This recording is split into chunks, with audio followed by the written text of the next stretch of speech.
कि संसारियों को संसारी उदाहरण समझ में जल्दी आते हैं। व्यक्ति महालोभी हो चुका है। जानते हो क्यों?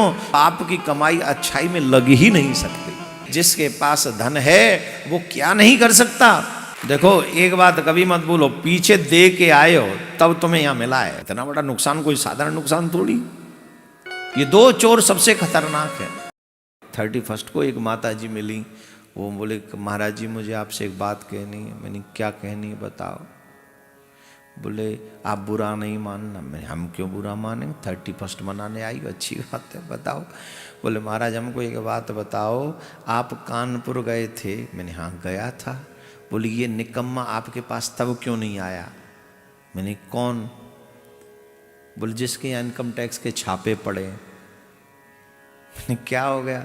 अच्छा हमको उतना ध्यान भी नहीं था, हम कथा में आजकल, पहले तो इंटरेस्ट रखते थे कि सब में न्यूज़ सुनना है, ये सुनना है। अब बहुत दिनों से बंद सी कर दिया। अब मेरे रूम में टीवी नहीं चलता है, होता जरूर है, चलाता नहीं हुआ। न्यूज़ व्यूज़ सब बंद कर दिया, अब कुछ नहीं देखना। अब तो सिर्फ ठाकुर जी कथा करो। तो इन सबको ध्यान दिया ही नहीं पिछले 15-20 दिन से, 1 महीने से अपने कथा में व्यस्त। तो बोले महाराज उनके यहाँ इनकम टैक्स के छापे पड़े, कई 100 करोड़ रुपए निकले। बताओ आप कानपुर गए थे तब भी नहीं आया, बोरे बोरे भर के बैठा रहा। और एक बोरा ही दे देता तो हमारी गौशाला बन जाती। माता जी कह रही कसम से, हम नहीं कह रहे थे। बोले एक बोरा भी दे देता तो हमारी गौशाला बन जाती, गौओं की सेवा हो जाती, पता नहीं कितना कितना कैसे कैसे हो जाता। बताओ महाराज क्यों नहीं आया। मेरा मन कर रहा है मैं उसके पास जाऊं और पूछूं। मैंने कहा तुम रहने दो, तुम्हें अब नहीं मिलेगा वो, और मिलेगा भी तो उसके बोरे खाली हो चुके हैं। अब जाओगी भी तो क्या मिलना। पर ये सच है, व्यक्ति महालोभी हो चुका है।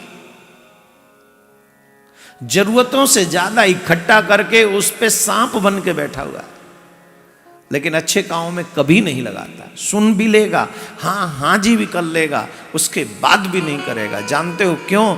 क्योंकि पाप की कमाई अच्छाई में लग ही नहीं सकती। पाप की कमाई कभी, क्योंकि अच्छाई में लगा दोगे तो तुम्हारे अच्छे कर्म हो जाएंगे। अच्छे कर्म हो गए तो जो तुमने पाप किया उसे बचोगे कैसे। पर बच जाओगे, तुम्हें तो ठोकना है ना ठाकुर जी को यमराज के यहाँ ले जाकर। अरे भाई जिसके पास धन है वो क्या नहीं कर सकता। एक से एक बड़े बड़े यज्ञ करके अपने भगवान को प्रसन्न कर सकता।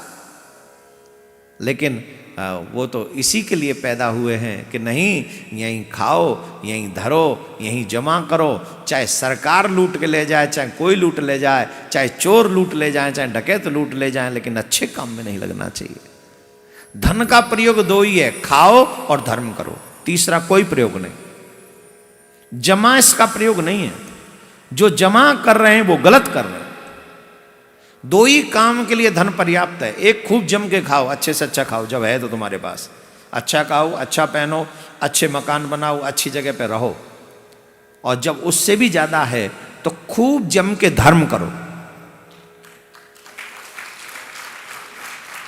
देखो एक बात कभी मत भूलो, पीछे दे के आए हो तब तुम्हें यहां मिला है, फोगट में नहीं मिला है।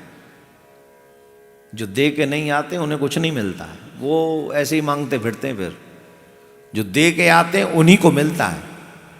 इसको प्रारब्ध कहते हैं। लेकिन दे के आए, तुम्हें मिला और तुम जमा करके इकट्ठा करके मर गए तो अगले जन्म में कंगाल ही होना। इसी जन्म में हो जाओगे। अब तो बेचारे के यहाँ 300 करोड़ चले गो, वो कहा है गो। बाकी हिम्मत है बेचारे की क्या टेकना पड़े जिंदो हो तो। इतना बड़ा नुकसान कोई साधारण नुकसान थोड़ी। लेकिन वो किस काम का? अगर उसी का हम सदुपयोग कर लें, उससे हम धर्म एकत्रित कर लें, धर्म के कार्य कर लें, ठाकुर जी प्रसन्न हो जाए, जन्म सुधर जाए, और कितने जन्म सुधर जाएं। इसी के लिए सदुपयोग है।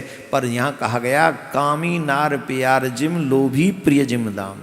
जैसे लोभी को दाम प्रिय है, लोभी भयंकर दाम से अटैचमेंट करता है, अटैचमेंट रहती है उसकी। भगवान से प्यार नहीं करता वो, लोभी दाम से, कामी स्त्री से। तुलसीदास बाबा कहते हैं ठीक वैसे ही प्रिय लागो मोई राम।